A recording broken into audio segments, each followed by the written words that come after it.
ভিতরে যাওয়ার পরে হন্য হন্য করে তালাশ করলেন, কোনো কিছুই পায় না।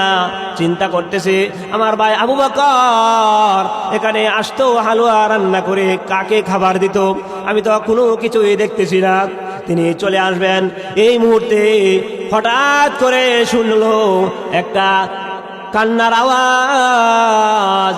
কান্নার আওয়াজ শোনার সাথে সাথে খলিফাতুল মুসলিমিন উমর রাদিয়াল্লাহু তাআলা আনহু যায় দেখে একটা এমন বৃদ্ধ অন্ধ মানুষ সে চোখে দেখে না, এভাবে হাঁ করে তাকায় রয়েছে, হাঁ করে রয়েছে খাবার খাওয়ার জন্য। তার পেটে খিদা। তিনি বুঝতে পারলেন আমার ভাই আবু বকর এমন রাষ্ট্রনায়ক ছিল, এমন ভাবে রাষ্ট্র পরিচালনা করেছেন। জঙ্গলের একজন ভিক্ষুক, জঙ্গলের একজন অন্ধ মানুষ পর্যন্ত উপবাস থাকে না। আমার মুসলমান ভাইরা, শুধু তা না, যখন কান্নার আওয়াজ শোনার সাথে সাথে খলিফাতুল মুসলিমিন ওমর রাদিয়াল্লাহু তাআলা আনহু যখন তার কাছে গেলেন, এভাবে হাঁ করে রইল। উমর রাদিয়াল্লাহু তাআলা আনহু তার মুখের মধ্যে হাত দিয়ে হালুয়া তার জিহ্বার মধ্যে দিয়ে দিলেন। যখন জিহ্বার মধ্যে হালুয়া দিলেন, দেওয়ার সাথে সাথে ওই বৃদ্ধ বুড়া মানুষ চোখে দেখে না, হঠাৎ করে তার জবানটা খুলে গেল আর ডেকে ডেকে বলল, তুমি কে? আমার আগের ব্যক্তিটা কোথায়? তুমি কে? তোমাকে আমি চিনতে পারলাম না।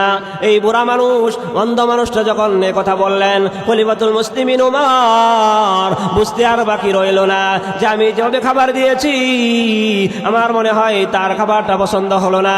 আমার ভাই আবু বকর জীবিত থাকাকালীন মনে অন্য কোনোভাবে তাকে খাবার দিত, যেটা বলেন ঠিক কিনা? যার কারণে সে বলল, বৃদ্ধ মানুষ, যে তোমার আগের ব্যক্তিটা কোথায়? তোমার পরিচয় কি দাও? আমার কাছে যে আগে একজন ব্যক্তি আসলো, উনি কোথায়? আর তুমি কে? সেই পরিচয় দাও।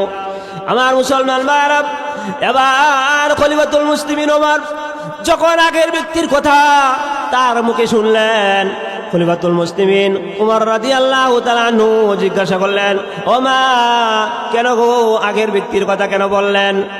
তখন বললেন যে না, তুমি বলো না আমার আগের ব্যক্তি কোথায়। এবার খলিফাতুল মুসলিমিন উমর রাদিয়াল্লাহু তাআলা আনহু চোখের পানি ছেড়ে দিয়ে যখন ভারাক্রান্ত হৃদয় নিয়ে যখন বললেন, ও অন্ধ মানুষ, তোমার কাছে যে আগের ব্যক্তি আসতো, এই ব্যক্তিটা গতকাল থেকে আল্লাহর ডাকে সাড়া দিয়ে চলে গেছে। সে আর দুনিয়াতে নাই, সে মৃত্যুবরণ করেছে। এই মৃত্যুর সংবাদটা ওই বুড়া অন্ধ মানুষ শোনার সাথে সাথে সে কান্নায় ভেঙ্গে পড়লো। কান্না করতেছে আর ডেকে ডেকে বলতেছে, হাই রে হায়, আমি ভেবেছিলাম যে আজকে যদি সে আসতো তার হাতে আমি মুসলমান হয়ে যাইতাম। সুবহানাল্লাহ। আমার মুসলমান ভাইরা, শুধু তা না, এই অন্ধ মানুষটা ছিল একজন ইহুদি মহিলা। সে চিন্তা করেছিল মনে মনে যে যদি আজকে আসতো তাহলে খলিফাতুল মুসলিমিন আবু বকরের হাত ধরে মুসলমান হয়ে যেত। এবার আবু বকর উমর রাদিয়াল্লাহু তাআলা আনহু বললেন, ঠিক আছে, আপনি যেই নিয়ত করেছেন আমার হাতে আপনি ইসলাম ধর্ম গ্রহণ করেন। এবার পরিচয় দিল, তুমি কে? এবার উমর রাদিয়াল্লাহু তাআলা আনহু বললেন, আমি হলাম উমর, যে দ্বিতীয় রাষ্ট্রনায়ক হয়েছি। আমার ভাই আবু বকর এখানে আসতো, এই হিসাবে আমিও তার অনুগামী হয়ে এসেছি। আমার মুসলমান ভাইরা, এমন রাষ্ট্রনায়ক, এমন যারা এভাবে যারা রাষ্ট্র পরিচালনা করে, এদের কথাই নবীজি সাল্লাল্লাহু আলাইহি ওয়াসাল্লাম বলেন, ইমামুন আদিল। এমন ইমাম, এমন রাষ্ট্রনায়ক যারা, তাদেরকে আল্লাহ তাআলা আরশের ছায়ার নিচে জায়গা করে দিবেন। জোরে কোন সুবহানাল্লাহ। 2 নম্বর হলো সহিহ বুখারী শরীফের 651 নম্বর হাদিস। নবীজি বলেন, ওয়ারাজুলুন ওয়াশাবুন নাশা ফি ইবাদাতি রাব্বিহি। এমন যুবক, যেই যুবককে আল্লাহ তাআলা কিয়ামতের কঠিন ময়দানে আল্লাহর আরশের ছায়া নিচে আল্লাহ তাআলা জায়গা করে দিবে। যুবক রে, তোমার মতো যুবক ছিল আলী রাদিয়াল্লাহু তাআলা আনহু। ও যুবক, তোমার মতো যুবক ছিল উমর রাদিয়াল্লাহু তাআলা আনহু। হে যুবক, তোমার মতো যুবক ছিল খলিফাতুল মুসলিমিন আবু বকর রাদিয়াল্লাহু তাআলা আনহু। কিন্তু তারা জান্নাতের সার্টিফিকেট প্রাপ্ত হয়ে গেছে, আর আমাদের বর্তমান যুবকেরা মসজিদেও যেতে মন চায় না।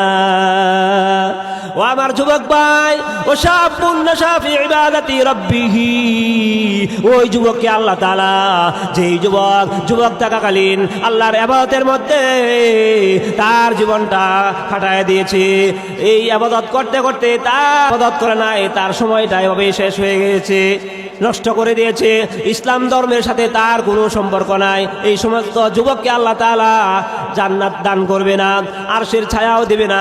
ওই সমস্ত যুবককে আল্লাহ তাআলা আরশের ছায়ার নিচে জায়গা করে দিবে, যেই যুবক থাকতে থাকতে শক্তি থাকাকালীন সে নামাজ পড়তো, ফজরের নামাজ পড়তো, জোহরের নামাজ পড়তো, আসরের নামাজ পড়তো, মাগরিবের নামাজ পড়তো, এশার নামাজ আদায় করতো।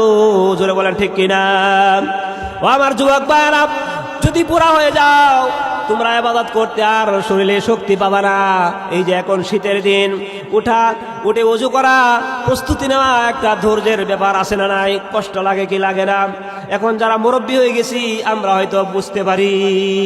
এই জন্য যুবক ভাইরা, আমি হাত জোর করে বলবো, এখন থেকে নামাজ পড়া শুরু করে দাও। বিশ্বনবী রাহমাতুল লিল আলামিন বলেছেন, যারা ধৈর্য ধারণ করবে, ধৈর্য ধারণ করিয়া যারা নামাজ আদায় করবে, আল্লাহর ইবাদত করবে, তাদের জন্য একটা সুসংবাদ। ফয়জুল কালাম 604 নম্বর হাদিস, ক্বালা রাসূলুল্লাহ সাল্লাল্লাহু আলাইহি ওয়াসাল্লাম, ইন্নাল্লাহ তাআলা ইন সাবারতা ওয়াহতাসাবতা লাম আরদা লাকা সাওয়াবান দুনাল জান্নাহ। নবীজি বলেন, আল্লাহ তাআলা হাদিসে কুদসিতে বলেছেন, ইন সাবারতা ওয়াহতাসাবতা ইনদা সাদমাতিল উলাদ, যদি কোনো বান্দা যত বিপদ আপদ আসুক না কেন, প্রথমে যদি সে ধৈর্য ধারণ করে, সবর করার সাথে সাথে প্রথমবারে যদি সে ধৈর্য ধারণ করে, আল্লাহ তাআলা বলেন, লাম আরদা লাকা সাওয়াবান দুনাল জান্নাহ, আমি আল্লাহ তাআলা ওই বান্দাবান্দির জন্য জান্নাত ছাড়া আর কোনো কিছুতে সন্তুষ্ট হব না। জোরে বলেন সুবহানাল্লাহ। প্রথমেই ধৈর্য ধারণ করলে আল্লাহ তাআলা জান্নাতেই সন্তুষ্ট। আমরা কি জান্নাতে যেতে চাই না? কারা কারা জান্নাতে যেতে চাই? ইনশাআল্লাহ হাত উঠায় দেখায়। আল্লাহ তাআলা আমাদের সকলকে জান্নাতের জন্য কবুল করুন, সকলে বলুন আমিন। সকলকে কিন্তু আল্লাহ তাআলা জান্নাতের জন্য সন্তুষ্ট হয় না। লাম আরদা লাকা সাওয়াবান দুনাল জান্নাহ, আল্লাহ বলে যে তুমি যদি ধৈর্য ধারণ করো, ধৈর্য ধারণ করিয়া যদি আমার ইবাদত করতে থাকো, হঠাৎ করে মৃত্যুবরণ করতে হবে। মৃত্যুবরণ করা ছাড়া তো উপায় নাই, কি বলেন? এখন তো ডেইলি মানুষ মারা যাচ্ছে, প্রতিদিন মানুষ মারা যাচ্ছে। আমি 2-1 দিন আগে দেখলাম, এক হুন্ডারের মধ্যে 3 জন যুবক বিদেশ থেকে আসলো। আসার পরে যখন হুন্ডার দিয়া কোথাও যাচ্ছিল, হঠাৎ করে সে অ্যাক্সিডেন্টে 3 জন যুবক, অনেক বড় বড় 3 জন লোক, মানুষ যুবক অবস্থায় মৃত্যুবরণ করেছে। কালিমা পড়ার সুযোগ হলো না। আমার মুসলমান ভাইরা, আমাদের আজকে রাত্রে আমরা বাঁচবো কি বাঁচবো না এটা জানি, কি বলেন? জানি না। যদি এশার নামাজ পড়ে ঘুমায়, ঈমান অবস্থায় আমাদের মৃত্যু হবে। আমার মুসলমান ভাইরা, শুধু তা না, নবীজি বলেন, যারা ধৈর্য ধারণ করবে, ধৈর্য ধারণ করে আল্লাহর কাছে যা চাইবে, আল্লাহ তাআলা সব কিছুই তাদেরকে দিয়ে দিবে। আমাদের কাছে আমাদের কি প্রয়োজন, আল্লাহর কাছে তার চেয়ে আরো বেশি আছে না? কি বলেন? আছে। সহিহ বুখারী শরীফের 33 নম্বর হাদিস, নবীজি বলেন, ক্বালা রাসূলুল্লাহ সাল্লাল্লাহু আলাইহি ওয়াসাল্লাম, আয়াতুল মুনাফিকি সালাসাতুন, মুনাফিকদের হলো 3টি আলামত। 1 নম্বর আলামত হলো ইযা হাদ্দাসা কাযাবা, যখন সে কথা বলে কথায় কথায় মিথ্যা কথা বলে। ইযা হাদ্দাসা কাযাবা ওয়া ইযা ওয়াদা আখলাফা, 2 নম্বর হলো যখন সে ওয়াদা করে সে ওয়াদা ভঙ্গ করে। 3 নম্বর হলো ওয়া ইযা তুমিনা খানা, যখন সে তার কাছে কোনো আমানত রাখা হয় সেই আমানত নষ্ট করে দেয়। এই 3টি কাজ আমরা করব না, ইনশাআল্লাহ রাজি আছি না? আমরা করব না। এই মুনাফিকের খাতাতে যেন আল্লাহ তাআলা আমাদের নাম কেটে দেয়, সকলে বলুন আমিন। আমার মুসলমান ভাইরা, নবীজি সাল্লাল্লাহু আলাইহি সাল্লাম ধৈর্যের একটা ছোট্ট একটি ঘটনা, চমৎকার একটি ঘটনা বলেই আমি আমার আলোচনা গুছিয়ে নিব ইনশাআল্লাহ। দেখেন, ধৈর্য ধারণ করলে আল্লাহ তাআলা কিভাবে দেয়। দেখেন, আজকে আমরা সন্তানের জন্য কার কাছে চাই? আল্লাহর কাছে চাই না, মানুষের কাছে চাই। কি বলেন? আসে না? মানুষের কাছে চাই। ধৈর্য ধারণ করার কারণে আল্লাহ পাক রব্বুল আলামিন এমন ভাবে সাহায্য করেছেন। আজকে এই হাদিস থেকে আমরা শুনবো সেই আলোচনাটা। সহিহ বুখারী শরীফের 1223 নম্বর হাদিস, সহিহ বুখারী শরীফের 1223 নম্বর হাদিস। নবীজি সাল্লাল্লাহু আলাইহি ওয়াসাল্লাম বলেন, নবীর একজন সাহাবী আবু তালহা রাদিয়াল্লাহু তাআলা আনহু, তিনি তখনও ঈমান আনেন নাই, মুসলমান হয় নাই। আরেকজন মহিলার নাম ছিল উম্মে সুলাইম। আবু তালহা তখনও মুসলমান হয় নাই, কিন্তু উম্মে সুলাইম রাদিয়াল্লাহু তাআলা আনহাকে বিবাহের প্রস্তাব দিল। বললেন, আবু তালহা বলল, এ উম্মে সুলাইম, আমি তোমাকে বিবাহ করতে চাই। উম্মে সুলাইম বললেন, এ আবু তালহা, তুমি কার ইবাদত করো? মাটি দিয়ে মূর্তি বানায়া মূর্তি পূজারি করো, আর আমি এমন একজন আল্লাহর ইবাদত করি যিনি সারা পৃথিবীর সৃষ্টি মাখলুকাতকে আল্লাহ তাআলা পরিচালনা করে।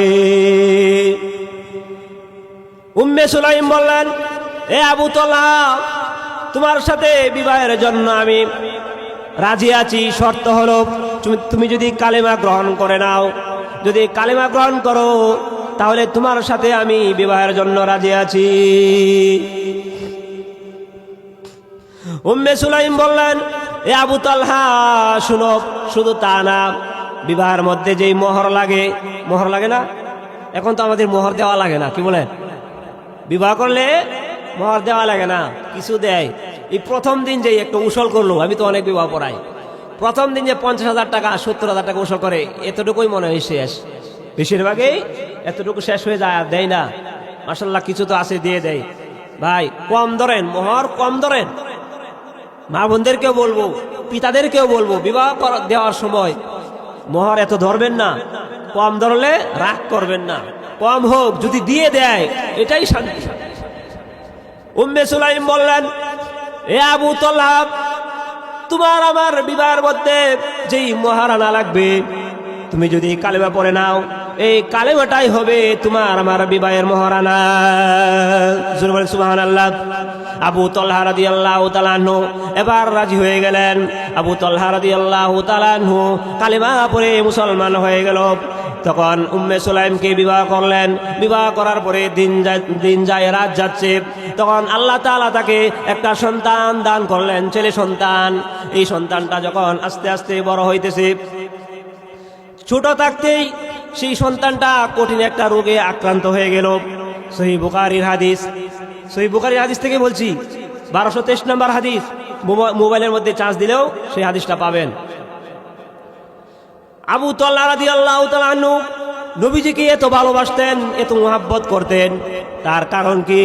সহিহ বুখারী শরীফের 15 নম্বর হাদিস, নবীজি বলেন, লা ইউমিনু আহাদুকুম হাত্তা আকুনা হাব্বা ইলাইহি মিন ওয়ালিদিহি ওয়া ওয়ালাদিহি ওয়ান নাসি আজমাইন। নবীজি বলেন, ও আমার উম্মত, তোমরা কেউ ততক্ষণ পর্যন্ত পরিপূর্ণ ইমানদার হতে পারবা না যতক্ষণ পর্যন্ত আমি নবীজিকে মুহাব্বত না করবা। সন্তানের চাইতেও, স্ত্রীর চাইতেও, মা বাবার চাইতেও, বন্ধু বান্ধবের চাইতেও বেশি মুহাব্বত আমি নবীকে যদি না করো, তাহলে পরিপূর্ণ ইমানদার হতে পারবা না। একথা শুনিয়া আবু তালহা রাদিয়াল্লাহু তাআলা আনহু নবীজিকে এমন মুহাব্বত করতেন, প্রতিটি সময়, বেশিরভাগ সময় নবীজির সোহবতে খাটায় দিতেন। আজকে তো আমরা সোহবতে যাই না, হক্কানি আলেমদের, বুজুর্গদের সোহবতে আমরা থাকি না। আমার মুসলমান ভাইয়েরা, আলেমদের সোহবতে থাকলে আসমান থেকে বৃষ্টি পড়লে যেমন জমিনটা সবুজ হয়ে যায়, মরা জমিন যেভাবে তাজা হয়ে যায়, আলেমদের কাছে যদি কোনো সোহবতে কেউ থাকে, সাধারণ মানুষের অন্তরটা তাজা হয়ে যায়। সুবহানাল্লাহ। আবু তালহা রাদিয়াল্লাহু তাআলা আনহু তার সন্তানটা যখন অসুস্থ হলো, তারপরেও তিনি নবীজির কাছে যাওয়া বন্ধ করে নাই। নবীজির কাছে যখন প্রতিদিন যায়, হঠাৎ করে যখন রাত্রের বেলায় তিনি নবীজির কাছে চলে গেলেন, আর ওইদিকে আবু তালহা রাদিয়াল্লাহু তাআলা নূর সন্তানটা মারা গেছে। আবু তালহা রাদিয়াল্লাহু তাআলা নূর সন্তানটা যখন মারা গেল, আর ওইদিকে উম্মে সুলাইম রাদিয়াল্লাহু তাআলা আনহা চিন্তা করলেন, কান্না করা যাবে না, ধৈর্য ধারণ করতে হবে। কারণ নবীজি বলেছেন, সন্তান যদি মারা যায় ধৈর্য ধারণ করে, তাহলে ওই নারীকে, ওই মা এবং বাবাকে আল্লাহ তাআলা জান্নাত দিয়ে দেবে। সুবহানাল্লাহ। আমার মুসলমান ভাইরা, আবু তালহা রাদিয়াল্লাহু তাআলা আনহু নবীর দরবারে, তিনি জানেন না তার বাচ্চাটা যে মারা গেছে।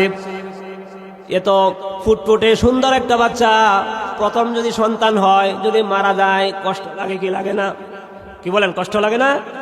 যার বাচ্চা হয় যদি মারা যায় ওই ব্যক্তি জানে কত যে কষ্ট, আর যার নাই ওনার তো আরো বেশি কষ্ট। কি বলেন, ঠিক না? আমার মুসলমান ভাইরা, আবু তালহা রাদিয়াল্লাহু তাআলা আনহু তিনি জানে না ওইদিকে তার বাচ্চাটা মারা গেছে, আর ওইদিকে উম্মে সুলাইম কান্নাকাটি করে নাই, ধৈর্য ধারণ করেছেন। বাচ্চাটাকে সুন্দর করে চাদর দিয়ে আলাদা একটা ঘরের মধ্যে রেখে দিলেন। উম্মে সুলাইম রাদিয়াল্লাহু তাআলা আনহু স্বামী যখন ঘরে আসলেন,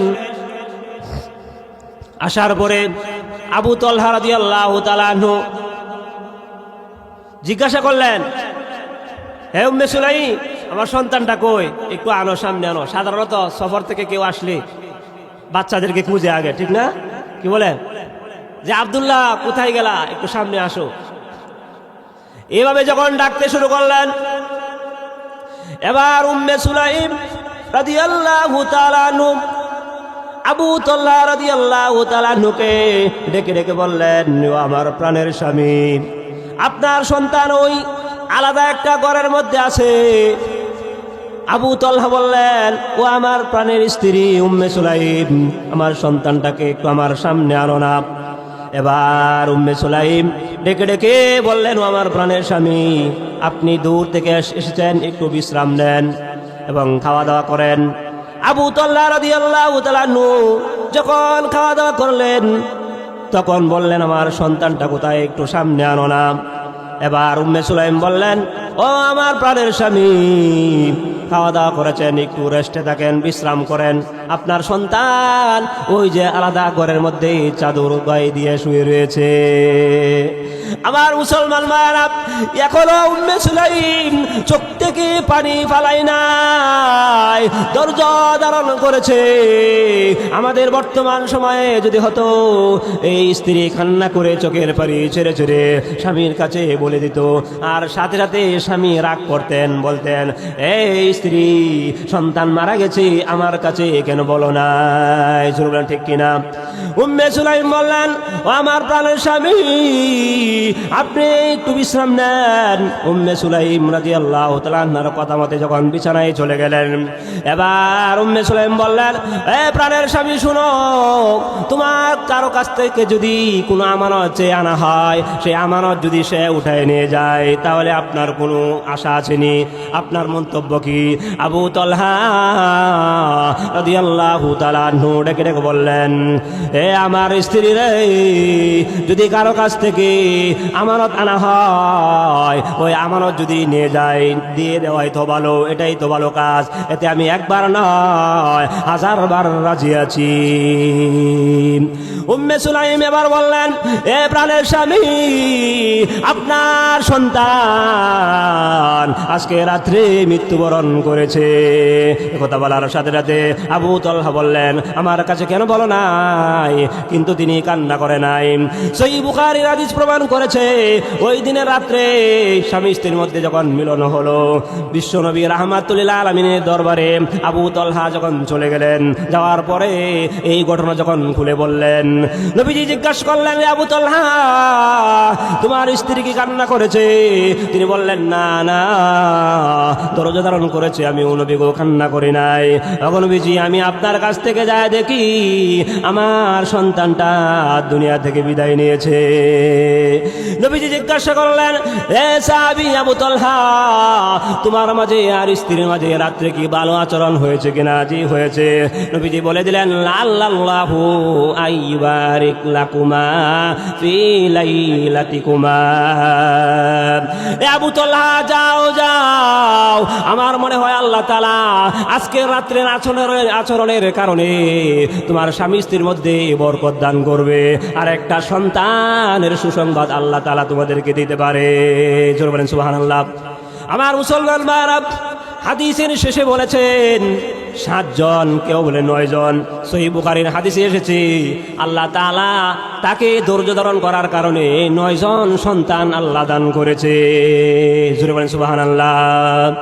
আমার মুসলমান ভাইরা, ধৈর্য ধারণ করলে যে আল্লাহ তাআলা কিভাবে দেয়, এটা হলো বাস্তব প্রমাণ। আমাদের বর্তমান যুগের মহিলারা যদি তো কান্না করতে করতে করতে করতে কি বলেন,